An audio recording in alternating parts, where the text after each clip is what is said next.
Welcome to the Whole Person Parenting Podcast. We're here to have honest conversations about how to follow Jesus and parent kids in a whole person way. For more content and encouragement as we support you on your journey, you can find us on Instagram, YouTube, and wherever you get your podcasts. We're so glad you're here. Now let's jump in.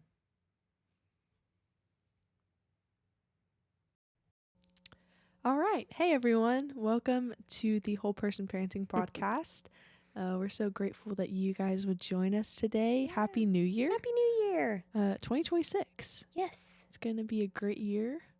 My dad made us all do like the 2026 bingo cards where you all have to figure out like what your goals are for the year, which I don't usually do New Year's resolutions. I usually think they're stupid. Do you? But I was kind of forced to do it. I didn't know that. I think I'm thankful for it because I have a lot of goals this year and they're on paper, so I have to do them. Yeah, they're more like goal setting. So I guess it's just... Usually I just go into the new year and I'm just like, it's just another year. Yeah.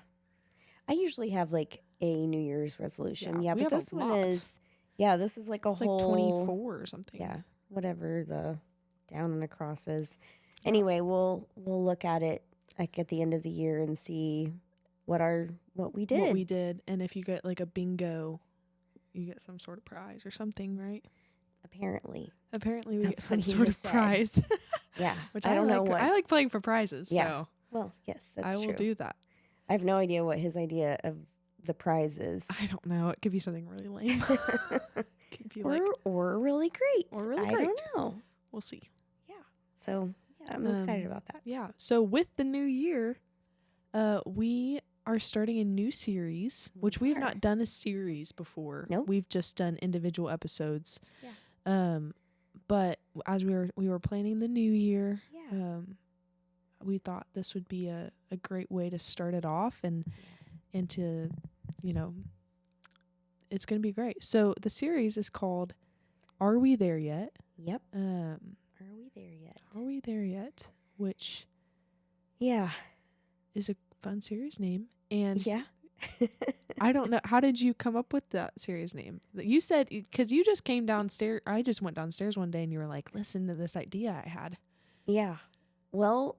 And I mean, I think probably it derives from being a parent. Yeah. for one thing. Just that feeling of like, I don't know. Sometimes you have the moments in parenting where it's like, wow, time is flying by and I can't believe, you're already 1 year old or I can't believe you're already, 10 or whatever. But then there are also the times whenever it's like, when are you going to be older are we ever getting past this? Yeah. Are we ever getting beyond this stage or this stage seems like it's lasting forever? And, and so, so that's kind of what made me think of it. Like, are we getting past this? And then like, that's like the classic line of like, are we there yet? Whatever you're on these like road trips. And so I just think about like, development goes in really one direction, most of the time, like barring some. Life is a highway. Nice. Ride it on.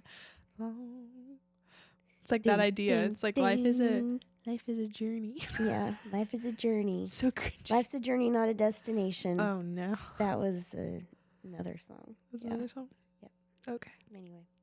Well, and then there was that like I don't know when this was made, 2000s movie with Ice Cube in it. Yeah, I didn't remember this whenever you said that. It was Me probably and a time when I was like in the thick of parenting. Watched it one time, and the little girl in it is Coco Jones, I'm pretty sure. Oh, like the singer? Yeah. Okay. Yeah. But I could be wrong about that. That might not be right. Don't come for us. But I'm pretty sure if Presley's wrong about that. But she does a little song in it, I'm pretty sure. Oh, okay. Like is she I have like not a seen this kid movie at that in years. time? She's a child, yeah. Okay. Probably like 5th grade. Okay. But it's like a crazy movie. But there you go on a journey. And it's like, are we there yet? Yeah. It's that. Yeah, the kid's riding in the back seat. Yes. Like, are we there yet? Yeah. Yeah. I don't know like any kid who hasn't uttered those words I never when they're recalled on a uttering road those trip. words. I don't know. I feel like you had to have said that at some point. Or like, when are we getting there or whatever. But yeah, that's really where it came from, was just thinking about the journey of parenting and those times whenever you feel like, I'm not getting, like, are we ever getting out of this stage? And then I think that kind of led me down the path of thinking about child development. So that's really what our series is going to be about, is about child development and development from infancy all the way through transitional age, which would be like early 20s. And, all of the parenting ups and downs and all of the developmental, implications, maybe not all of them, but some of the developmental implications that are around parenting there. Because whenever, from like a mental health perspective, we always want to think about development first, because we never want to. And there are like pretty distinct developmental stages, correct? Yes, there are developmental stages. Yeah, absolutely. Is that like Piaget, or is it broken up more into? Well, they're different. Is it from his like? Are we looking at it from Piaget's like Piaget or Erickson? Yeah, they're different. They're different theorists who they have different, like theoretical frameworks for development. Is that more? Is that like the modern way of thinking about development now, or do we still think about it in that way? Okay. Yeah. And then we think about. So it depends on what you're thinking about, whether what area of development you're considering. Yes. And so we'll touch on various areas, because there are really 5 developmental domains. There's obviously the physical one, which I think is what most people think about. Right. You're growing, like physically growing. Yes. You're going to get taller. You're going to get bigger. You go to the doctor. You start not looking like every other child. Right. Like, like how babies all look the same. Yeah. Presley. I don't really think that's true. They look the same to me. Yeah, no, they all look the same. Yeah, so yes, I guess essentially they look very similar to one another. Different. They start looking distinct, different. A little bit more distinct features. Yeah, but you go to the doctor and they measure their head and they measure their length and they measure their weight, and they're like, you're in the 30th percentile for your weight, and you're in the 60th percentile for your height. I always prided myself on going to the doctor and figuring out what percentile I was in. Yeah, yes. I don't even know if I think at one point I was like 98th percentile for height, which I think is 100% a lie, because I am very average you grew height. Like early. I know, but I just stayed 5'5". Well, I'm just still the same height. I'm so sorry. That's my fault. Because you just had to be short. Yeah, little insider information. Her dad's like 6'3", and I'm like 5 foot. 5 foot flat. 5 foot flat. So she could only get so far with this. But yeah, so there's you got the physical development. Yes. You've got emotional development, social development. That's like how you get along with others. You've got cognitive development. That's like the thinking. And then you've got speech and language development. And that's obviously, understanding and expressing language. Right. And so they all play in each different stage. Like those 5 domains progress through each stage, right? Yeah. They look different at different stages. And what's interesting too is that they don't all develop like simultaneously. Simultaneously, they can be like, you can have one area that's a little more developed than you are in another area. And so we have like these ideas about milestones, and they are considered milestones that follow a certain kind of trajectory for time, but that doesn't, there's also like, a range in that, like what could be expected at a given age.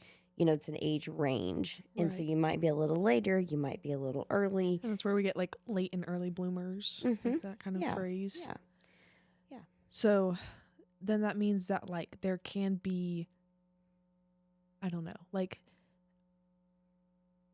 maybe that can bring more clarity to like, you don't have to be like I don't know, because you talked about like milestones, right? So Mm-hmm. these expectations of what a child should be or where a child Right. should be, Yes. especially if you've got I don't know, like a 5-foot fourth grader, Mm-hmm. you know what I'm saying? And you're thinking, okay, well, like maybe socially, he should be at a certain stage, but maybe Right. he's really shy. Maybe he doesn't like talking to kids, or Right. like, you know what I'm saying? And so Yes. then you have these expectations of what it A should kid be that at, size but should when be acting like. really there's a range, which is what you're talking Right. about. Like Yeah. there's a range of those sorts of things. Yes.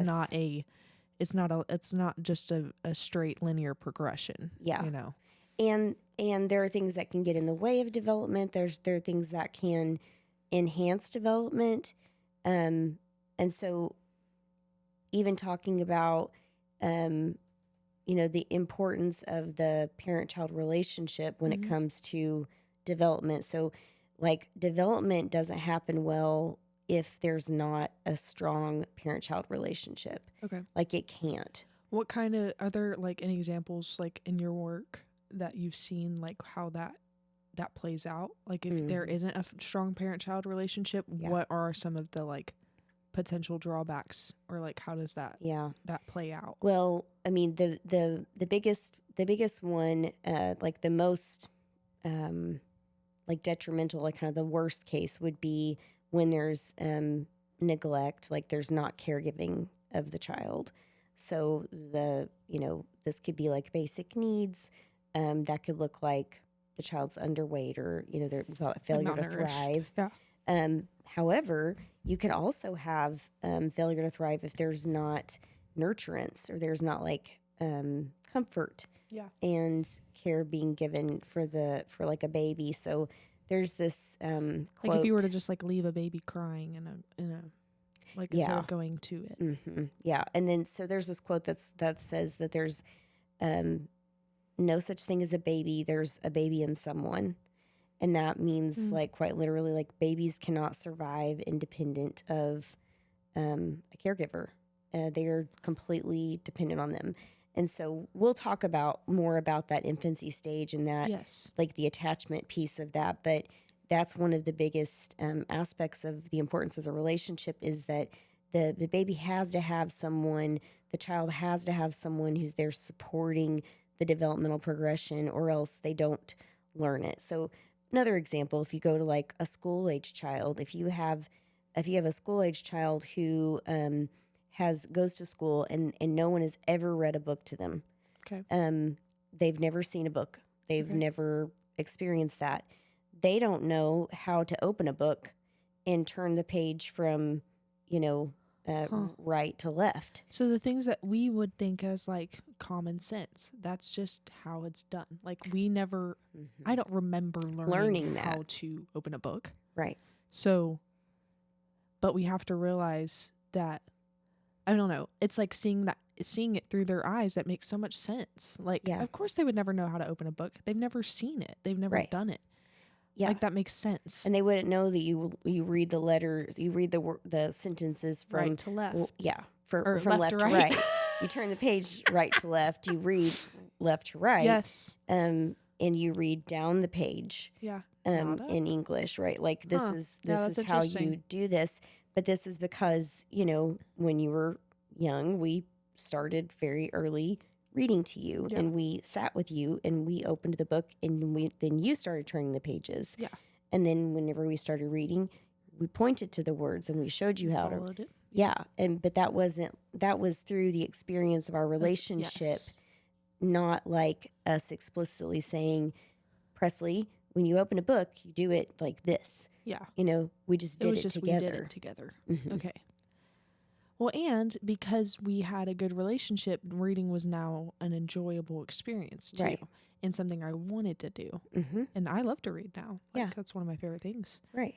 So that's interesting. Yeah. So you can see how that, just an example is like, that only happens if there is a supporting person there who you're in a close relationship with, who can do that over and over and over again, so that you can learn these things through the experience of the relationship. And maybe it's kind of even hard for me to comprehend, even as you're talking, that I'm like, wouldn't the kid just figure it out eventually? You know what I'm saying? Yeah. Like, he's gonna see it at some point, but then I think, but you have to think about it in their developmental stage, Right. Because if they pass that stage and they move on to the next, right. It's like how they always say, like, learning a language is easier as a kid. Right. Like, it's so much harder. Or learning an instrument. Like, you want to do that stuff as a kid because your brain's still, like, developing and you're not full grown. Yeah. So that's interesting. It's like, I don't know. It's not like a pressure of, like, you have to do it in this time or it's never going to work. But, like, you have to it's grow. A prime time. It's a critical and you period. have to grow with the child. Yep. Yeah, you do. Well, you need to be attuned to where they are. Yeah. And so what you were saying earlier, I thought of when you were talking about, like, the 5 foot, fourth grader. Yeah. And the expectations, whether you're the caregiver, whether you're the teacher, whatever, like, you could see this child and you could think, well, when I look at them, I see, a kid that looks maybe the size of a middle schooler. And so my expectations of this child are that they maybe are more organized than they should be, that they, and that would go to maybe cognitive development, right? Yeah. That they are, that when they are upset, that they wouldn't be crying or, being emotionally dysregulated, that they would be able to do that well on their own. Right. But maybe they haven't figured all that out yet. Yeah. And maybe that started early because maybe they've always been big for their age. Yeah. And so maybe their parent has tended to look at them and see a child who they have expectations of that don't really fit with development. So it's important, and this is something that we'll kind of process through and talk about in this series, is it's important to pace your parenting with the developmental stage where your child is. Yeah. And actually being attuned to, what's expected at this time for kids in their age on a range for each domain. And then, what does my particular child need that, maybe they should be farther along than they are, but for whatever reason they're not. Yeah. So how where do are I they? help them? Yeah. Yeah. How do I help them get there? Yeah, exactly. Yeah. Yeah. And I think no one would say, like, I'm going to parent a 16-year-old the same way I parented a 5-year-old. No. And like, that's a socially, culturally, like, known thing, Yeah. And that's where you see, like, those weird TV shows of, like, their mom still treats them as if they're a baby, and, like, like those, like, weird, strange cases, and it's so appalling, right? Yeah. You're just like, why? What on earth? Like, you have some sort of Like mental reality issues. TV. Yeah, it's like reality TV where it's like You're some like, random case Yeah. of strange situations like that. Yeah. And that's why it's so strange. Like, that's why it's so Yeah. entertaining, is because Right. you're like, that's What? weird. Yeah. Why would you do that?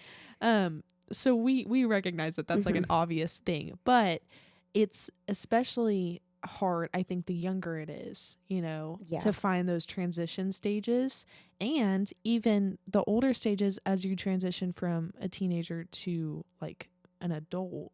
Yeah.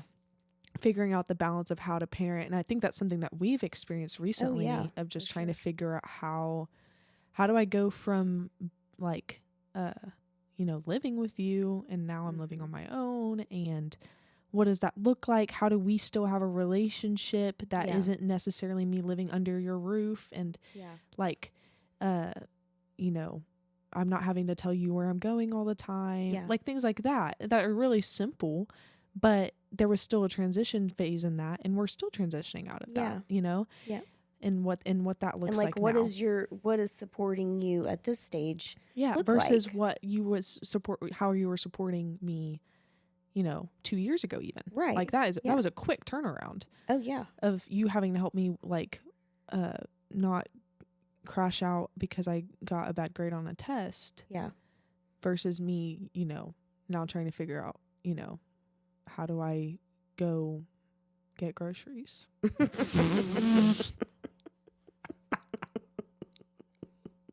My first grocery run alone. Do you want to purchase? What ramen noodle flavor should I get?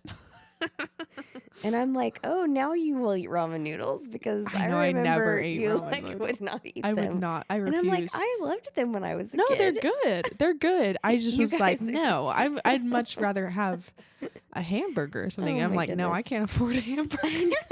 I have to go get ramen.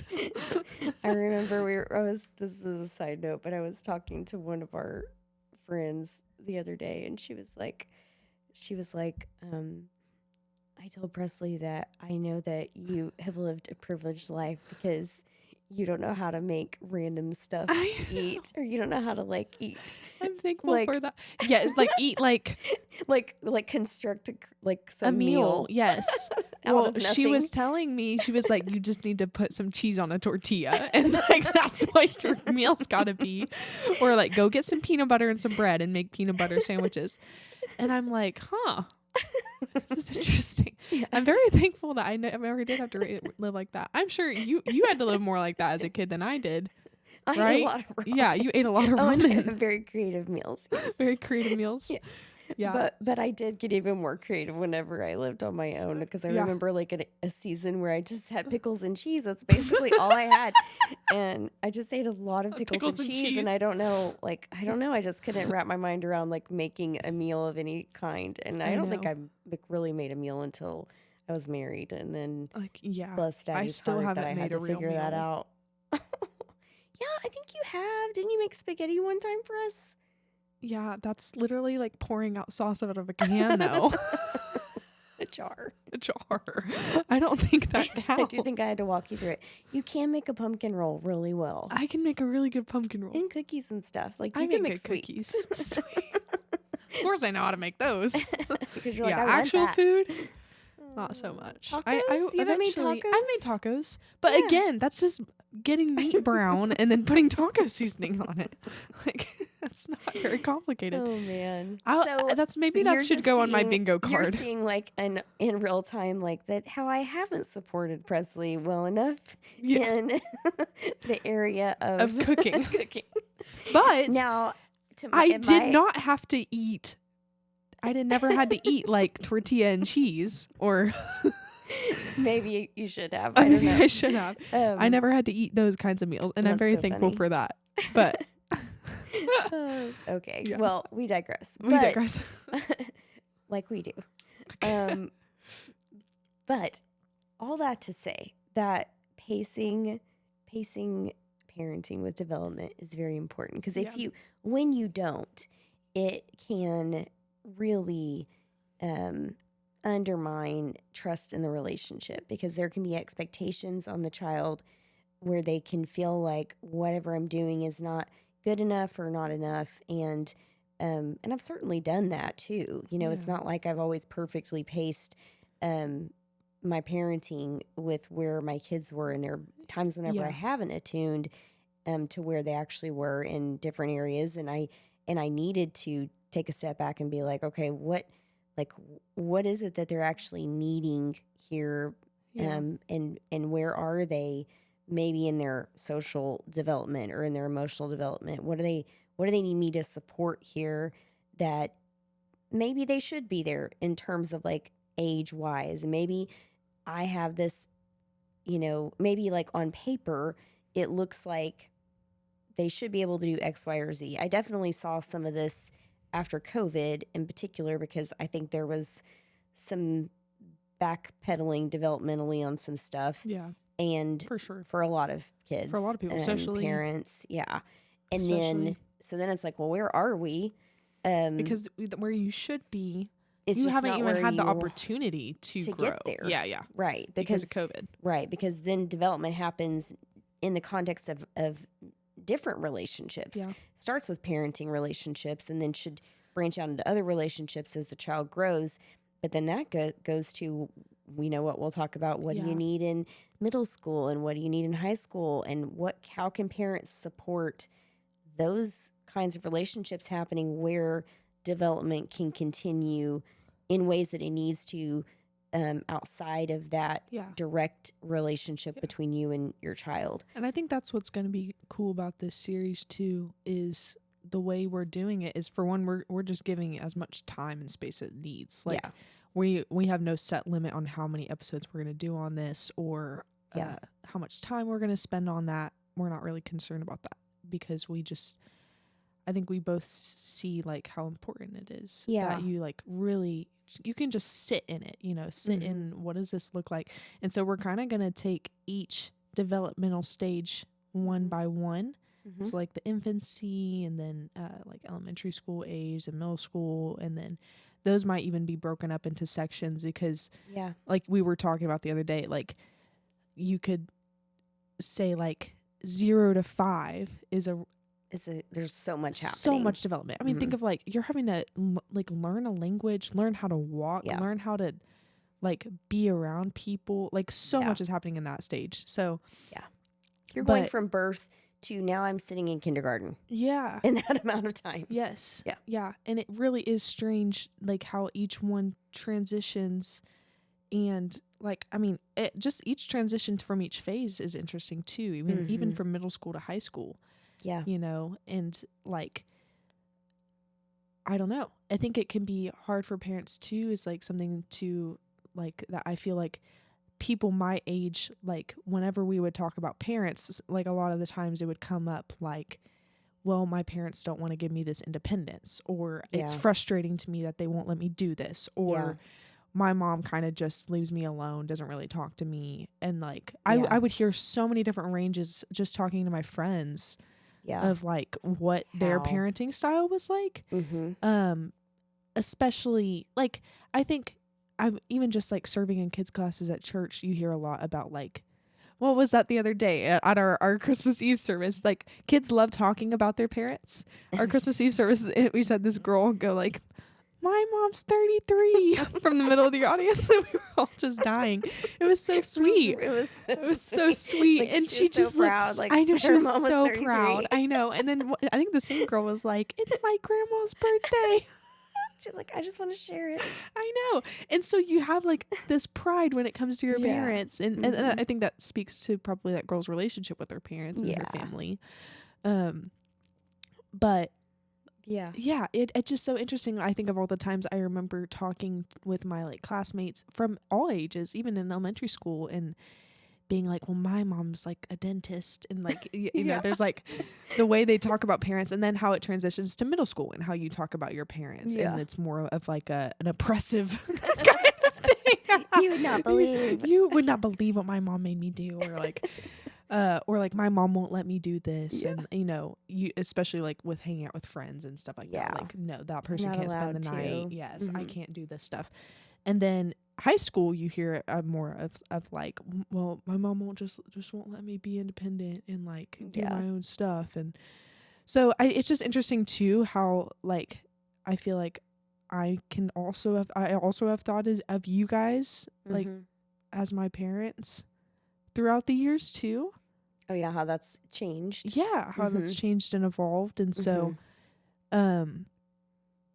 yeah, like that. And I think it aligns with the development as well. Yeah. That's what's cool about it. Yeah, it does. Is like the way that you were designed by God to develop aligns with, like, you experience it real time. Like this. I think as we go through these, I think each person's going to be able to recognize in themselves, oh yeah, I remember doing that. Or I remember that makes sense, that makes sense why I was like that in that time. You know, could even bring clarity to maybe you didn't understand why you were feeling, I don't know, like, I remember in middle school, I was really angsty.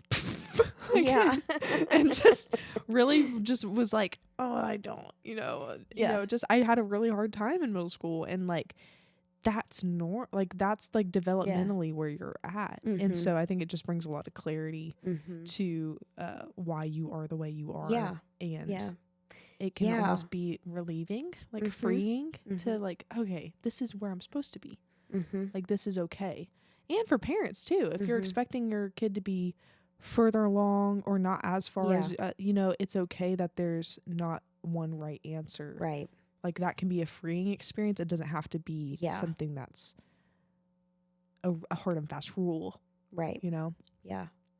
And it can be, you know, I think it's important also even think about, and we'll talk about this as well, but like understanding what is expected developmentally can help you understand, you know, is this a developmental issue? Is this something like that's more mental health related? What do they need spiritually?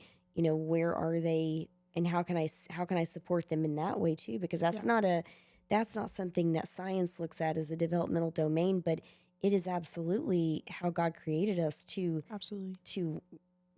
work through a process. And we see in, you know, in scripture too, that God looks at our our process in growing in him as also developmental. Yeah. Mm-hmm. He loves the development. He loves the process. Mm-hmm. He's like, I think he's a big fan of that. And in relationship. Yeah. I mean, yeah, because it's all about his heart for us is that we would be in relationship with him, we were made for relationship with each other. And there's a reason why development happens in the context of relationship. And whether that is our, you know, physical development or social, emotional, you know, language, cognitive, spiritual, you know, all that development happens within the context of relationship with the Lord. Yeah, with the Lord, with each other. Yeah. And this is by design. Yeah. That's really cool. Yeah. Especially in talking, like, there's a lot of scripture, and this is the one I thought of. Mm-hmm. There's a lot of scripture that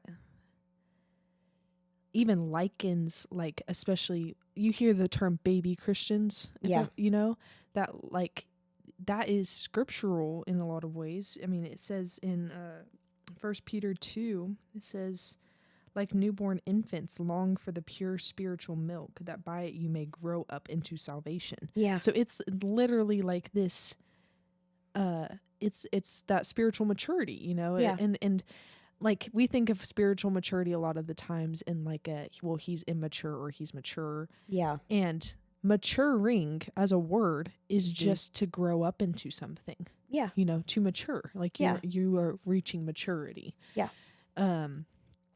And so, like, I don't know. I think it's really beautiful that God.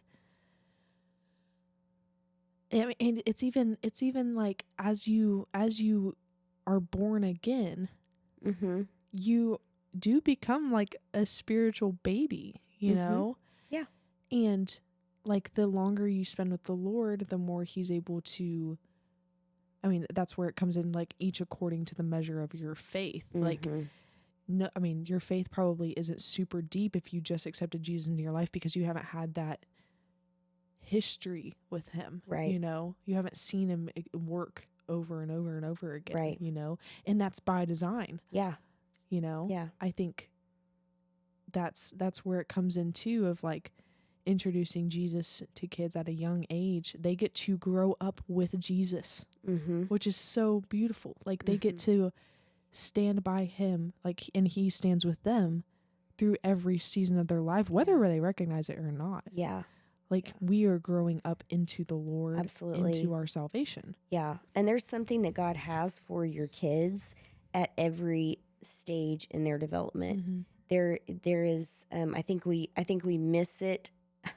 Unfortunately, a lot of times, like within even within the church, within our parenting, where we kind of are expecting that, like, okay, when they become adults, they'll be able to have this real Jesus moment. Yeah, this strong relationship with Jesus. But God has things on offer for your children now, and we as parents can learn about and see how God has designed them, wherever they are, uniquely designed them to start walking in their faith early and learning about him and knowing him at a young age, and in stepping into their calling and into their purpose that God's created them for, you know, early on in their lives. And there's there's not a need for waiting until they get to a certain age, until they get married or whatever, and that God just has more for them in that, in every season, in every stage. Yeah. So that's exciting. I'm so excited to talk about all this. Too. I think it's going to be so helpful. That's the hope, is that this is just life-giving for all of you, and gives you clarity and answers where you need it, and that God speaks to you through this. Our prayer before we even started this today even was just that my prayer is just that God would be, revealing to you things just as you're listening that maybe we're not even speaking, but that He is going to, just bring to your mind and into your hearts and awaken in you as you're considering these things. Maybe, like Presley was saying, things that give you clarity about your own life, maybe things that give you clarity about your parenting, about your children and where they are. And we think God's going to use it and do what He wills. Yeah. So that's our prayer. Absolutely. Yeah. So next 2 weeks, we'll be back again talking about that early stage of life from the womb. Yep. When they're fresh out the oven. Right out the oven. Still hot off the press. Still hot off the press. And who knows how much where we'll go. Yeah. It's going to be great. I don't know. We're going to be along for the journey. Yeah. So thank you guys for listening. Thank you so much. We're excited to see where this goes, and again, Happy New Year. Yeah, Happy New Year. Make sure to follow us on Instagram or find us on YouTube. We got stuff on there. Subscribe if you haven't already. Smash that like button.